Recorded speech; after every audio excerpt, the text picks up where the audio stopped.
Okay, there we go. All right, so we left off talking about radicals, and we learned that if it's a perfect root, if it's a perfect square or perfect cube, then you can put it right in your calculator. It will give you a nice whole number. It's super easy. But if it's not perfect and you are comfortable doing it a certain way, do it. But if you need a method, a process to help you get that reduced answer, then you use factor trees. And we're going to practice that on here to make sure we remember how to do that from Friday. So that's your little process on there, your little method to remember how to do that. Then we also just started talking about letters. What if you have a letter underneath there, right? So we looked at these first four up here, and we said that if you have letters under there, what you're going to do is take the exponent and divide it by the index. So for this last problem that we did, we know the square root of 25 is 5. But what's the square root of x to the 6th? Well, we're going to take 6 divided by 2, because that's our index, and we got a 3. And that's what we have. Maria, it just occurred to me, I should send you the link I sent Brady. So I'll do that. So you'll have it so you can have Friday's class too, just in case you need it. Huh? Oh, 3, sorry, page 3. Yeah.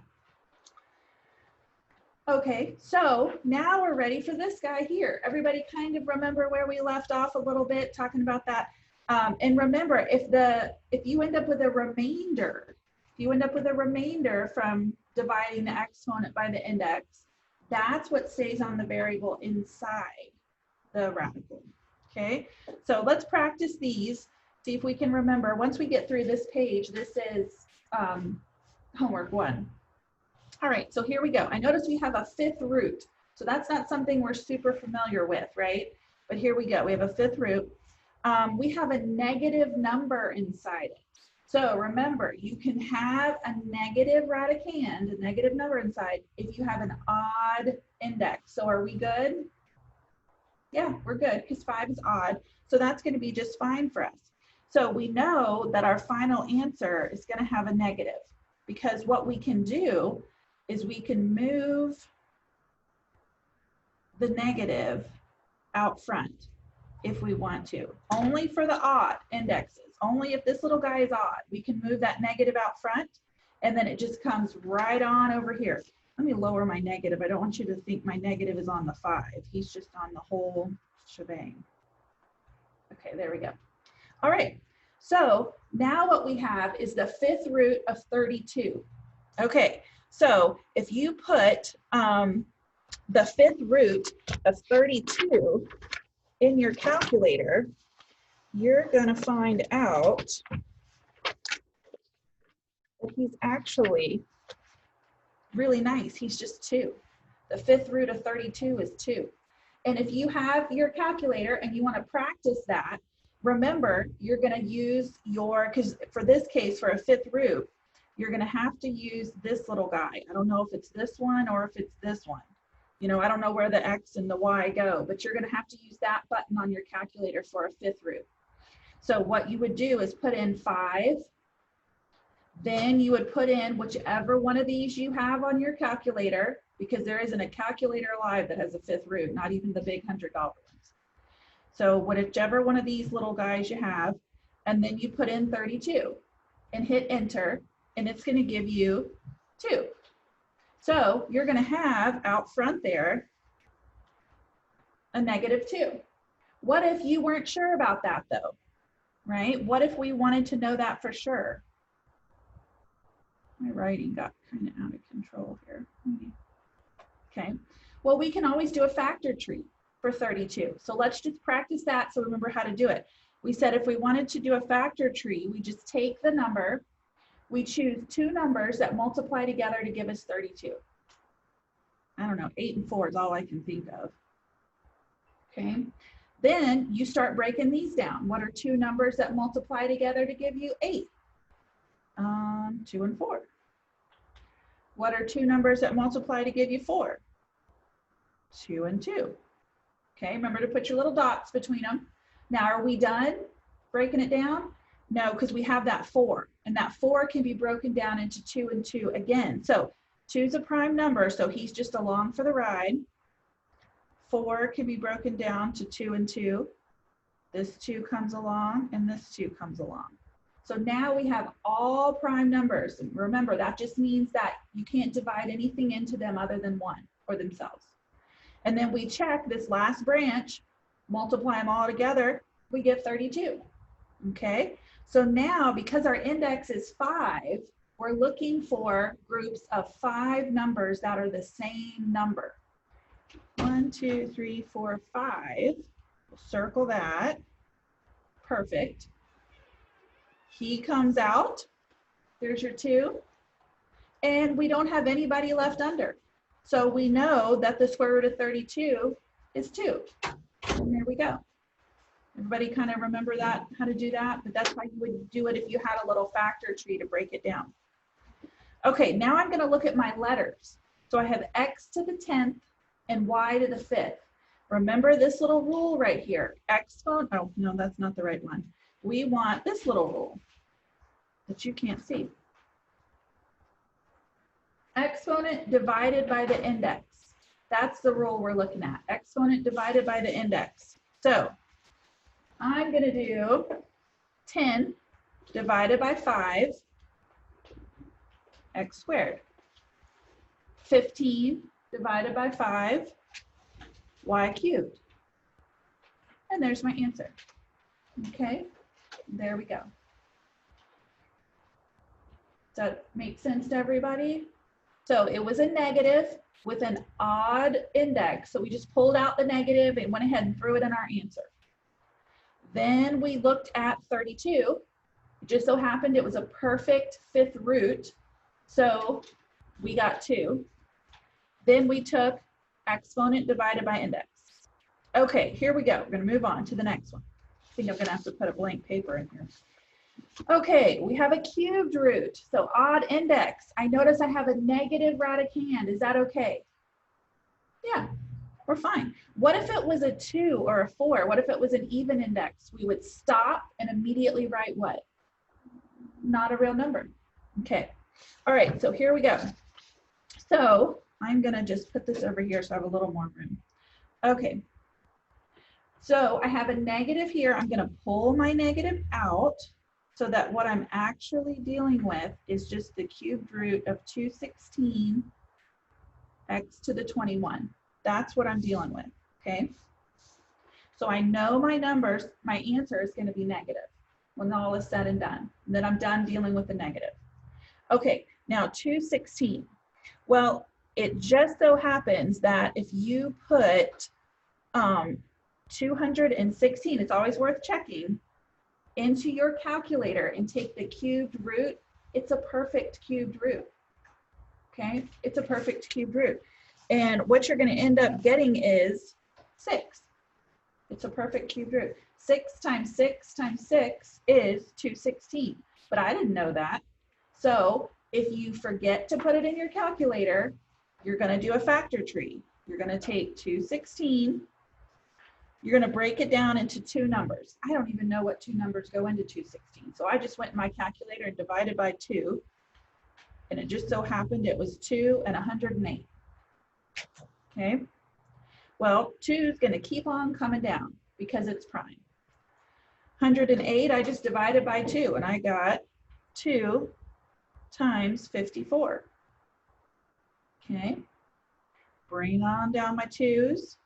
Can't leave anybody behind. 54, now I'm getting into stuff I know, right? 54 is going to be 6 and 9. So that was nice. Okay. Then I'm going to have, bring down my 2's. 6 is 2 and 3. 9 is 3 and 3. All right. I'm completely prime. I broke them down all the way. I can check this by taking this whole bottom branch and multiplying them together, and I'm going to get 216. That's key. Make sure you do that. I know it's an added step, but that way you make sure you don't forget anybody on the way down the tree. Okay, I'm a cubed root, so I want groups of 3 numbers. Well, look at this. Couldn't be any prettier. There's 3 2s. Here's 3 3s. I'm going to take one of each, just one, multiply them together. My answer is 6. I don't have anybody that I didn't circle, so no one stays under. So my answer is going to be a -6 something. That's the hardest part. Okay, now I'm going to take my exponent, divide it by my index. So 21 divided by 3 is the 7th. I don't have any remainders at all. That's my answer. And I'm done. Okay. All right, let's get into somebody that has a lot of stuff left over. This guy, ooh, he's got an ugly, ugly answer. There is nothing about him that's perfect. So this guy's going to be bad. All right, we have a 5th root. Okay, so again, you're going to have to use that special little X, you know, I don't know if you guys can see that way down there, but remember that little button on your calculator, or it might be the other way around to check him. All right, I notice he's negative. They love to give you a negative. With an odd index, I'm not even worried about it. I'm going to throw in a negative, right? Because all that means, and you don't have to write this over if you don't want to, but it just means I'm pulling it out. Why do I get to keep doing that? Well, remember, I can break up the radicand into any number I want. So what I'm actually doing is breaking it down into the 5th root of -1 and the 5th root of 243. And what's the 5th root of -1? -1. So I'm going ahead and pulling out the -1. That's why I'm able to do that. Okay, 243. Well, that sounds really, really horrible. So the 5th root of 243, if you actually put that in your calculator, remember you put in 5, you have to put the index first, then this crazy little symbol, then 243, he's actually a perfect 5th root. He's going to come out to be 3. Apparently, if you multiply 3 times 3 times 3 times 3 times 3, you get 243. If you didn't know that, I didn't know that, you could always do your factor tree, right? So you guys don't have to do a factor tree for him. You put him right in your calculator. But if I did want to do it, 243 divided by 2 gives me a decimal. 243 divided by 3, that's 81. Okay, so that worked out. And now I just start making my little branches all the way down until I'm done. Looking for 5 numbers that are the same. There they are. So -3 ends up being the coefficient part of that answer. Okay, here's the part we need to practice. Okay, now I'm going to take, for each letter, I'm going to take my exponent divided by my index. So for my x's, I'm going to take 15 divided by 5. Perfect. No remainder. Easy peasy. Okay. Uh-oh. I can already tell y is not going to be so easy peasy. 12 divided by 5, that's not perfect, right? That's not going to be great. So I'm going to have some y's outside, and I'm going to have some y's underneath the radical. Remember that. So here's what we're going to do. For our y's, I'm just going to put a little y over here so we remember. I'm going to take 12, and I'm going to divide it by 5. Just taking my exponent divided by my index. Okay, 5 goes into 12 twice, and we have 2 left over. Okay, everybody see that? I just did exponent divided by index. Okay, whatever is the nice, neat, whole answer is going to be on the outside. Whatever is left, this is a horrible example because they're the same number, right? Whatever is left is going to stay underneath the radical as the exponent. Okay? So that's how we handle the y's. And then z, exponent divided by my index, ooh, that's not pretty either. Let's see. Z is going to be 3 divided by 5. Can that happen? No. Remember this little rule here. If your exponent is smaller than your index, you're done. There's nothing we can do. I can't simplify that in any way. So He's just going to have to stay underneath the radical. There he is. Now I have written all over this paper and it looks ridiculous. So your final answer is going to be -3 x to the cube, or to the third, y to the second. And there's that. That's your final answer for that problem. Okay? That was a really ugly, messy problem. So it worked out well with the -3. The x worked out fantastic. The y and the z were kind of the problem children because 5 goes into 12 twice. Fantastic. But there's a remainder. So the remainder stays under. Z's exponent was smaller than the index, so I couldn't do anything with it. And it stayed under. And there we go. Okay. All right, let's do one more of those. I know that you have no room on your paper, but I'm just going to make one up real quick. What if we do, I think you guys are good on the numbers, but what if we do, let's see, I'm going to give you,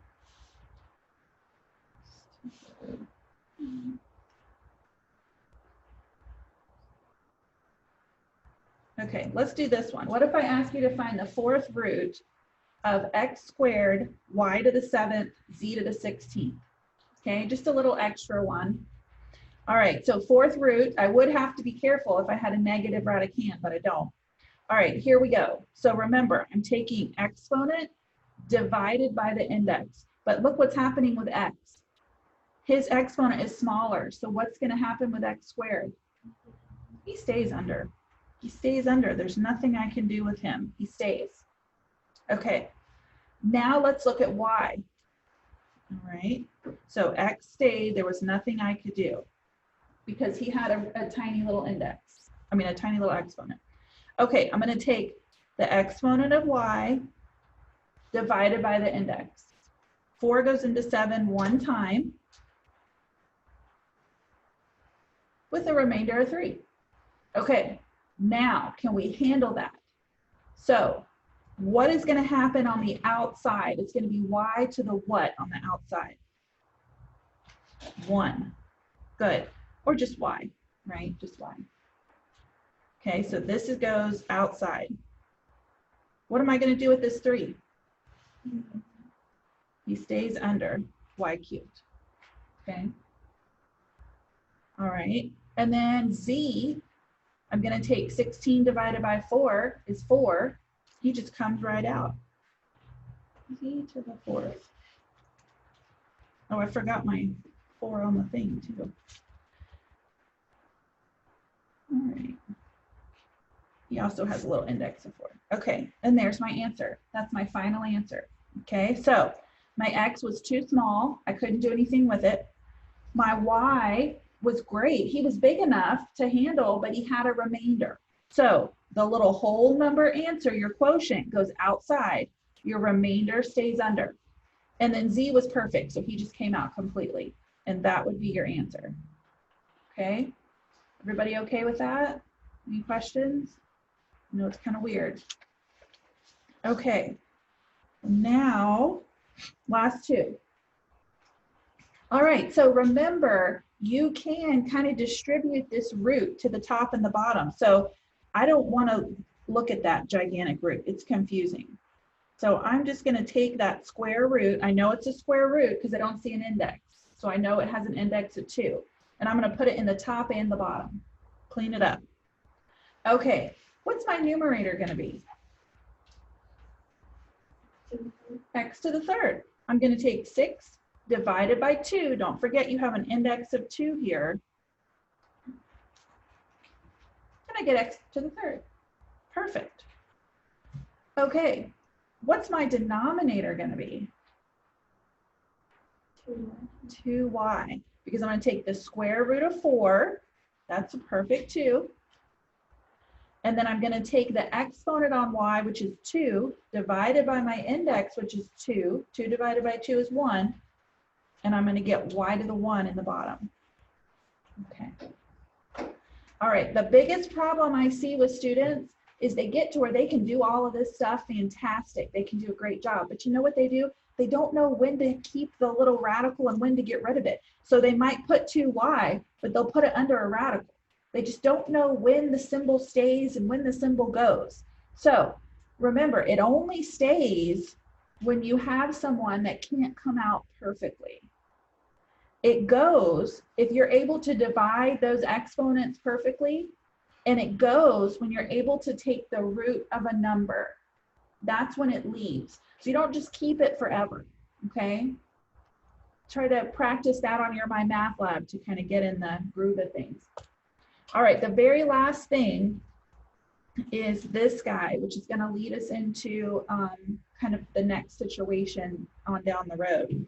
So we cannot take a square root. We cannot simplify anything that has a plus or a minus. Remember, with every topic we learn, multiplication, like this, division, super easy, right? But with every single topic, it seems like when we get to addition and subtraction, I always have to say, nope, nope. Again, with radicals, the same thing.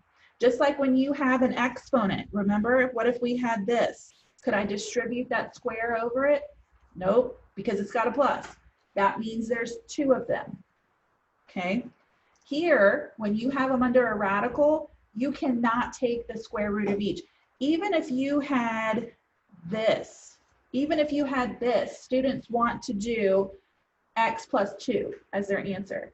If you have a plus and a minus underneath a radical, you're done. You cannot take the square root of it. That only applies to multiplication, like all of these, and division. So here, we're done. There's nothing we can do. It's already simplified. Okay, so that's the situation there. If they told you to simplify it on My Math Lab, you would just write the whole thing over, okay? And that would be your answer. Or maybe they might have a button that says cannot be simplified, and then you can click that. All right, well, that takes care of that Mod 3 Homework 1, that's section 7.1. We're in chapter 7. I know it makes no difference to you guys because we don't use the book anyway, but that's where we are. Okay, so now we're on page 4. So this is another little short section because this is the short unit. But this is section 7.2, this is homework 2. It's all about rational exponents. Okay, so this is something I have found that students don't always have a whole lot of experience with, but you might know more about it than you think you do. So let's just talk about it for a minute. We have some issues with radicals. One of the issues is that you can only combine them, and I know we haven't even talked about combining them yet. That's, in a little bit. But you can only add them and subtract them and combine them in different ways if they have the same index and the same radicand in a lot of cases for addition and subtraction. And there's just not many of them that have that, right? That's too specific of a little requirement. So we have to have a way that we can add them and subtract them and handle them where we don't have to be so restricted. And that's where rational exponents come in. That's a fancy math way of saying a fractional exponent. So when you see the phrase rational exponent, that means your exponent's a fraction. That's it. That's just the math way of saying that. So it's a fraction. So for example, x to the 7/10, that's a rational exponent because it's a fraction. So we're going to get really used to dealing with rational exponents. They're very easy. They actually have a direct relationship to radicals. It's the same thing. When you see a fractional exponent, it's the same thing as seeing a radical. Same thing. You just have to learn what it means. So here's what it means. The numerator is the exponent that's on the item. The denominator is the index of the root. Okay, so here it is kind of written in a weird way, but the numerator is, they wrote power. I just copied and pasted it out of our book, but exponent, if you like exponent better. The denominator is the index. Okay, so anytime you see a radical, you can write it as a fractional exponent. Anytime you see a fractional exponent, you can write it as a radical. And in fact, that's a whole, like about 10 My Math Lab questions is you just writing them back and forth. Can you write them back and forth? Okay, so read the directions really well, because most of the time that's all they want you to do. Okay, so if I had x to the 7/10 and they told me to write it using radical notation, they just want you to write it with a root. So what you really have here is x to the 7th, but that's under a radical with an index of 10. Same thing. So these are equal to each other. Same thing. Okay. All right. So all you have to move is the denominator. The denominator just comes outside the kickstand. That's the index. Everything else stays the same. So let's say they gave you the square root of x to the 5th, and they said write using rational exponents. All they want you to do is take whatever's under there, your little radicand, and write it with a fractional exponent. Here's the numerator. What's my denominator? 2, because that's my index. And you're done. Okay? That's all you got to do every time. Now, if this 5 were a 6 and it was 6 over 2, they do want you to go ahead and reduce that down to like x to the 3rd or something. So if your fraction can be reduced, go ahead and reduce that. So where you may have seen this or dealt with it a lot is sometimes in math, if you see a square root of something, you may remember that a square root is equal to what fractional exponent? Anybody remember? 1/2. It's equal to 1/2. Anything to the 1/2 power, it's exactly the same thing as taking the square root, because your exponent is 1. Remember, everybody has an exponent, and your index is 2. So that's a really popular one. Kind of start training your brain. Anytime you see anything raised to the 1/2, oh, they want the square root. Anything raised to the 1/3, oh, they want the cubed root. That's all it means. Okay. All right, let's be careful here though. Let's get a little trickier. Here's another one. We want to write with rational exponents. Now here's the issue. Every item has an exponent. So sure, it's really easy to see that x is going to be x to the 3/5, but 2 is going to have a fractional exponent also, because 2 has an exponent of 1. So everybody has to be written with this exponent. Everybody. Okay? So what I'm going to have is 2 to the 1/5, x to the 3/5. That's going to be my final answer. If you need a little step in between, you could take the whole radicand and raise it to the 1/5 power, and then distribute that 1/5 through here. Some students like that better. Some students are like, what? No, I don't even know what that is. So whichever way you like better, but you have to end up here. This is the goal. All right. So make sure that every little item has a fractional exponent. Okay, so we're going to use a lot of exponent properties. So you guys have to remember your exponent properties. So let's say you had two things like this. I found that these properties over here tend to confuse students. You like examples better. So I'm going to go over here to examples. Okay, on examples. What if we had 3 squared times 3 to the x? Okay, and I didn't want you to square the 3 and get a 9. I just wanted you to combine your exponents. Well, remember, this means you're going to add your exponents. Because remember, if you had x to the 2, x to the 3rd, remember, you add them and get x to the 5th. Remember that little rule? Same thing applies when you have actual numbers. So remember to add your exponents. If they have like bases, if they're both on a 3, add your exponents. If they're both on an x, add your exponents. Okay? If you have them dividing, you're going to subtract your exponents. Okay? We're going to do top minus bottom in this case. Okay? If you have a little power outside, we're going to multiply our exponents. We can even distribute them to the top and the bottom, right? If we're dividing. And then make sure, this is the big one that we just learned, make sure that you know that the exponent is the numerator and the index is the denominator. Okay, and then we're just going to do a bunch of examples. That's pretty much the end of that lesson. And then we're just doing examples for 2 pages, just like we did for homework 1. Just throwing everything I can possibly think of at you to see how you do. So I have 1 left at the very, very bottom down here. Let's see how we do. We got to get used to fractions.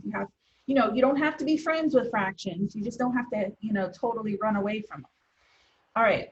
So I have 1 item with an exponent, and then I have another exponent or power on the outside. That looks a whole lot like this situation. And what did we do with our exponents? We multiplied. So all I'm going to do is multiply. I'm going to multiply my numerators together and multiply my denominators together. I can't reduce 2 over 15, so there's my answer. Okay, just as a little side note, what if I told you to take x to the 2 over 15 and write it as in radical form? Okay, well, x to the 2, there's our numerator. Our numerator never leaves. What's going to happen to the 15? That's our index, right? So that would be the same thing, just in case we wanted to see that. Okay. All right. Well, let's practice a whole bunch here. And find the top of my paper. Okay. So we're going to pay really close attention to directions here, because usually if students miss a problem in homework 2, it's because of the directions. So gives us this is the problem, tells us to do 2 things. Use radical notation. That means there better be a root sign in your answer. That's all that means. Okay. And then simplify as much as you can. So once you get everything under the root, do whatever you need to do to it to get it in simple form. I think that's me on the computer. It likes to ding. Maybe not. Who knows? Okay. So here we go. That means that I have a 4 with an exponent of 1, and I have an m with an exponent of 1/4. Well, is 4 allowed to have an exponent of 1? Sure. That just means it's 4. He's not under a radical. Does everybody see that?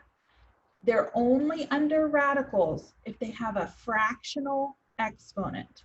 So just go ahead and peek down now at this next one. I know we're not done with the top one, but look, the whole shebang is raised to the 1/2. That means this whole little group here is under a square root. Up here, the only thing under a root is going to be what? M. That's it. Okay, so if it does not have a fractional exponent, it's just a regular old number or letter. Okay, so all we have is a regular old 4. All right, m is the one that needs this radical notation. So he's going to keep his numerator, which is m to the 1, or just m, and the 4 is going to become his index. And there we go.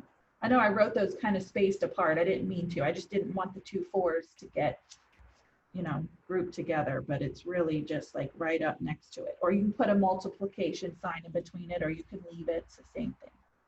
All right, so that one's kind of tricky. And there's no way for me to reduce this because m just has an exponent of 1, so I'm done. Okay. All right, let's look at this guy then. All right, we said the whole shebang, this whole little group, has the 1/2 applied to it. Okay, so 2 ways you can do this. Okay, first way, well, if the whole thing, if you recognize that 1/2 is a square root, you can put the whole thing under a square root immediately and then reduce it and get your answer. The other way you could do it is to distribute. I'm going to distribute the 1/2 to the 49, and I'm going to distribute the 1/2 to the x to the 8. So I would have 49 to the 1/2, and I would have x 8 over 2. Okay, because remember, that's 8 over 1 times 1/2. This 8 over 2 is going to simplify down to be x to the 4th. Okay, that one's a more complicated situation. Then the 49 is going to go under a square root, but x to the fourth doesn't. It just sits out front because he doesn't have a fractional exponent. And then you do end up with this guy. All right, so my recommendation to you would be take the whole chunk, all right, and put it under a square root. The whole chunk under a square root, and then reduce and get 7x to the fourth. Is that one okay with everybody? All right, here we go. All right, we have negative 27 raised to the 2/3. Okay, here we go. Notice negative 27's in parentheses. Keep him in parentheses. What is his exponent going to be? 2, right? We're going to have negative 27. We're going to end up squaring him. And then he's going to be underneath a cubed root. That's what we've got. Okay, now it says we have 2 options, and we do. And you get to choose which one you want to do, because we still have to simplify. So you can square negative 27. What does that give me? That gives me 729. So I can square it first and get positive 729. Take the cubed root, which is actually a perfect number. You can factor tree it down if you need to, and you get a 9. Or here's the other option. Okay, this is you're going to square first. Square first. Okay, the other option is to take the cubed root first. What's the cubed root of negative 27? Well, that's going to be a negative. Pull it on out. I'm going to have a 27 left underneath. Okay. That's going to be, the cubed root of 27 is going to be 3. Okay. And then you're going to end up squaring it and get a 9. If I were you, I would do this way first. You're less likely to lose your sign in it. If I were you, I would always do whatever's under the radical first. So I would square first. I would do exponent first, then index. That's kind of what I would recommend, just so that you don't lose anybody in the whole process. This way it can get a little bit complicated. All right, so if you're not sure about taking the cube root of 729, just put that right in your calculator and you get a whole number. All right, everybody okay so far? It's kind of weird. All right, let's try this next one. I've got parentheses. It means the whole shebang. Okay, leave your parentheses, the whole shebang. What's his exponent going to be? 3. And he's underneath a 4th root. Okay. Now remember, we're going to do our exponent first. That's the way that we're going to do it from now on. I just like to show you some other options in the beginning. So I'm going to cube negative 16. So on my calculator, I'm going to do negative 16 times negative 16 times negative 16. And I come up with negative 4,096. What's my answer going to be? I've got a negative radicand. What is my index? An even number. So not a real number. Okay. But we're just going to do our index first, and then we're going to do our radical second. Okay, everybody all right so far? Okay. Okay, here we go. It's our next one. And look, the directions for every single one of these, right, use radical notation and then simplify if you can. So we wrote it with a radical and then we simplified. Okay, next one just says write with positive exponents. That's all it wants is positive exponents. Okay, we can do this. So we have a negative 64, that's our little package, but it's raised to the negative 2/3. We don't want a negative exponent. How do we get a positive exponent? We move, right? We're going to move it. So we're going to take it. If it's in the top, we move it to the bottom. If it's in the bottom, we move it to the top. So we're just going to pretend he has a bottom, that he's in the top there. Okay, so now we're going to move him. He keeps his negative, but he's now raised to the positive 2/3 power. And I have to have a top, so I'm going to put a 1 on top. Okay, everybody okay with that? So all we did was move him, and he became positive. All right, now we're going to clean it up. Okay, so negative 64 has an exponent of 2,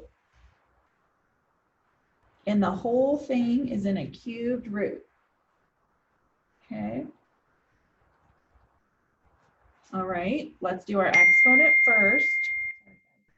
Okay, so negative 64 times negative 64 is going to give me, I don't even know. Does anybody have their calculator out? Square that for me, if you don't mind. Oh. Okay, thank you. All right, so we're at 4,096 right up there. All right, so now we have the cubed root of 4,096. All right, well, it's worth putting it in our calculator and trying. If we take the cubed root of 4,096, is it a perfect number? It is, good. What is it? 16. And there's our answer, 1/16. I don't know how to shut that off. It's not my computer, so it's just gonna keep dinging. I apologize. Okay, and I can't mute it because then I'm afraid that can't hear my voice on the recording. It's kind of like when people get old, like I am, you don't really know what you're doing. I'm just doing the best I can with this thing. So you just have to tolerate my dings over here. Okay, and we end up with 1/16. It's really hard for me to tell if you guys totally have this down or if you're confused because all I see are your eyeballs. So everybody kind of, yes, no, kind, whatever, maybe. All right, so remember, the numerator is your exponent. You're going to do it first. The denominator is your index. That's the root you're going to take. Okay, if your fractional exponent happens to be negative, it's just like any other negative exponent. You're just going to move it below the fraction bar, or if it's in the denominator, put it above the fraction bar. Okay, let's try this guy. All right, we want to write with positive exponents and we want to simplify. Okay, so let's write with positive exponents first. What do I do with this 6? Do I need to move him or leave him? Leave him, he's fine. What about the 5? Is he good or does he need to move? He's fine, right? Because this -1/2, and that is supposed to be a -1/2, even if it's hard to see, that -1/2 is only on the x. So where is x to the -1/2 need to be moved? The top. So we're going to move him and he's going to be x to the +1/2. Okay? All we did was move him. All right, we're getting close. Okay, that might be all they want. Oh, look, that is all they want. I just checked because it only wanted positive exponents and it wanted you to simplify it. That's it. And you're done. That's one of those My Math Lab questions that'll be tricky because I would have kept going. I would have ended up putting x under a square root. And then I would have been like, why is it marking me wrong? I don't understand why it's marking me wrong. This is all they wanted. So make sure you follow those directions. Okay. All right, here we go again. Oh, we have a fractional exponent, but it's positive. So I'm not worried about moving anybody. Okay. So, 16/9, I could actually reduce him before I do anything else. No, I can't reduce him at all. I want to pull out a 3, but I can't. It's a Monday, I'm sorry. Okay, so I'm going to take 16/9. What's his exponent going to be? 3, that's my numerator. And then what's the radical that he's going under? A square root. Okay, and he's going under a square root. All right, now it just told me to simplify, so I think I have to keep going. All right, so You can actually put this right in your calculator from this point, and you will get the answer, which is 64/27. But let's keep going and see what happens. Okay, I need to cube both. So somebody cube 16 for me. I think it's going to be 4,096. That seems to be the number of the day. Okay. All right, so I've got 4,096 is my numerator. Let's cube the denominator. 9 cubed, we know that's 27. Okay. All right. Here we go. Now I want the square root of, nope, that's not right. I did, what's 9 cubed for me? Say that again. That's it? That would be bigger. Okay, 729. Okay, here we go. So I'm going to take the square root of 4,096 over the square root of 729. Before you jump into factor tree mode, try those in your calculator. They're actually both perfect squares, and so they're going to come out just fine. You should end up with 64/27 as your final answer. Okay.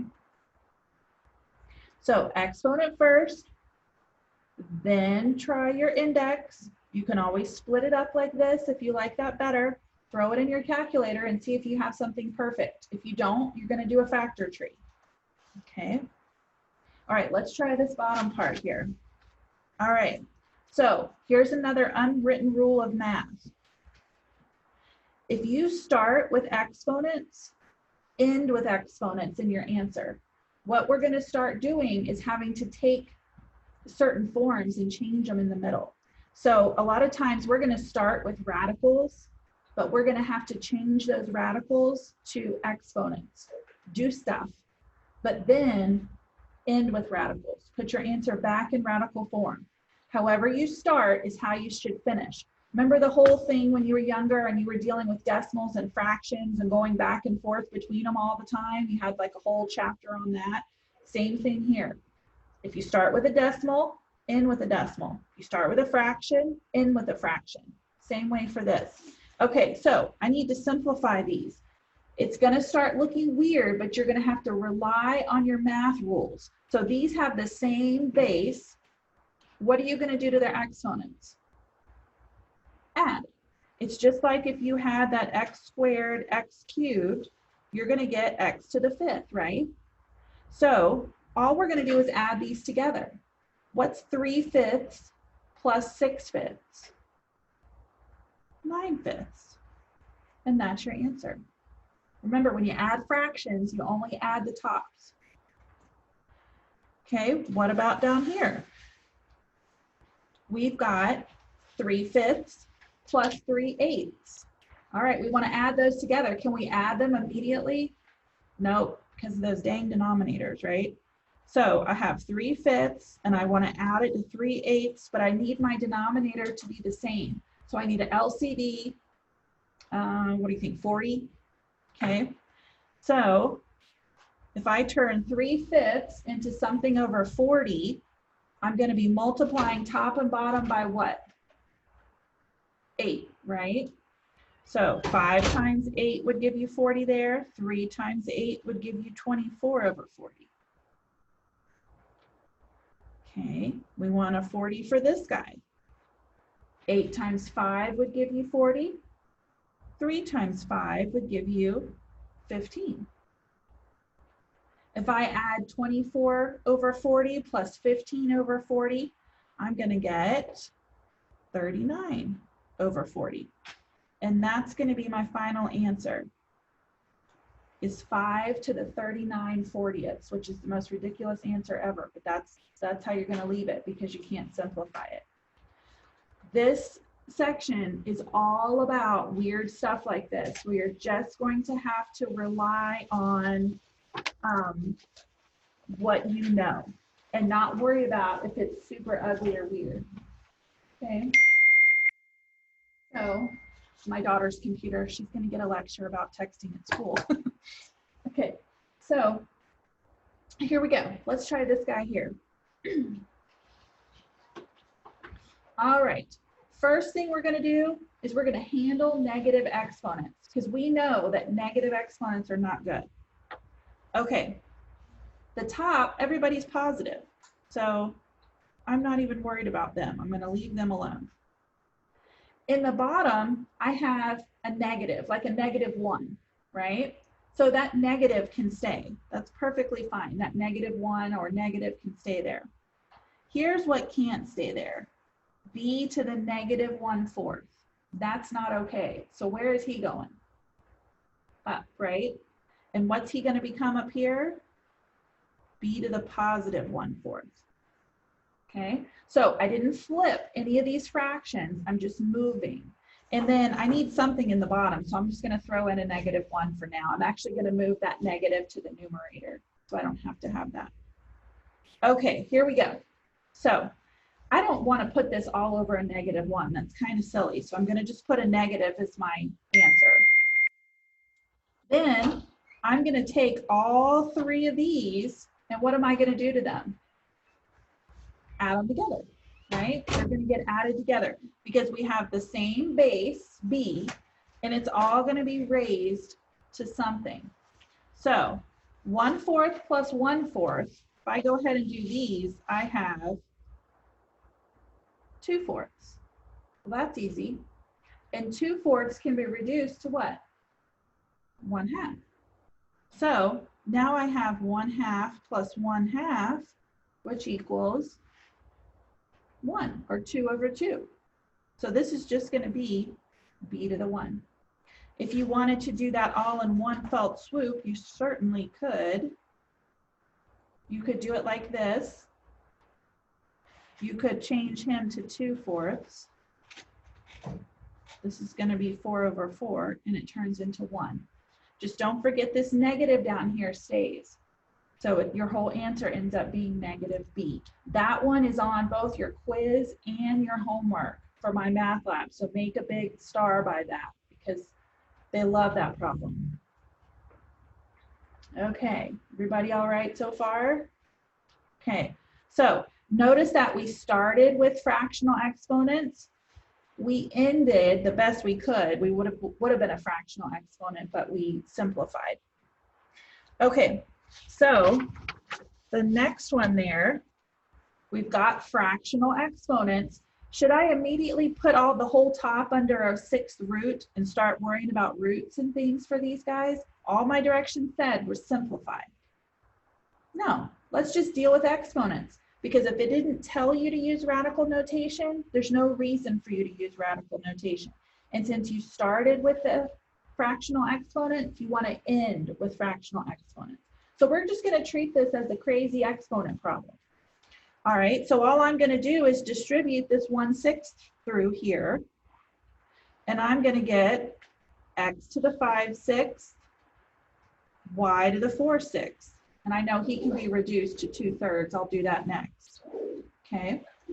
Okay, now let's look at the denominator. Oh, I probably should have done him first, but that's okay.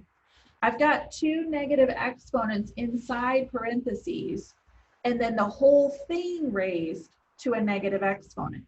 Okay. I'm just going to go ahead and distribute this negative through here because I know a negative times a negative is going to make those positive.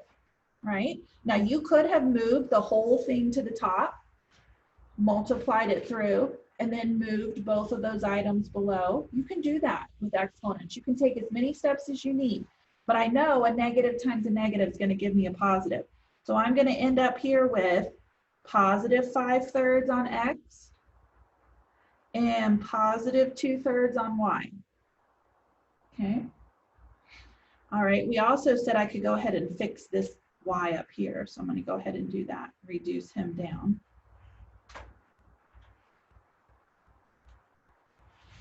There we go. Okay. What's going to happen to y to the 2/3 over y to the 2/3? Cancel. It's just like if you had y to the 2nd over y to the 2nd. Those are going to cancel. All right. Now, if we have these one over the top of each other, what am I going to be doing with those?